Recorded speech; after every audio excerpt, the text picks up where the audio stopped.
Test পরীক্ষা শেষ। School থেকে আসার সময় স্যার বলল, কাল থেকে তোমাদের ক্লাস হবে না, কোচিং হবে। বাড়ি আসলাম, স্কুল ড্রেসটা খুলে যত্নে রাখলাম, কারণ আমাদের সেই স্কুল ড্রেসের রুলসটা আর নেই।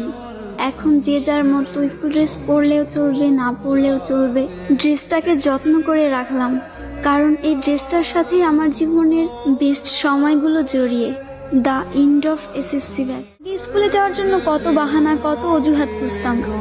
ক্লাস 8-9 ওঠার পরে এমনটা ভাবতে লাগলাম, এই ভালোর সময়টা যেন কখনো না ফুরায়। স্কুল থেকে যখন একসাথে বাসায় ফিরতাম, শেষ হয়ে যেত রাস্তা, কিন্তু ফুরতো না আমাদের কথা। সাক্ষী ছিল লাস্ট বেঞ্চ, সাক্ষী ছিল রাস্তা, আমাদের ফেলে আসা হাজারো রূপকথা। ফাইনালি চলে আসলো বিদায়ের সময়। স্কুলে প্রথম দিনটা আর শেষ দিনটা একই ছিল। চোখে জল ফেলেছিলাম 2 দিনই, কিন্তু কারণটা ছিল একেবারে আলাদা। একটা যাবার আনন্দ আর একটা বিদায়ের ব্যথা।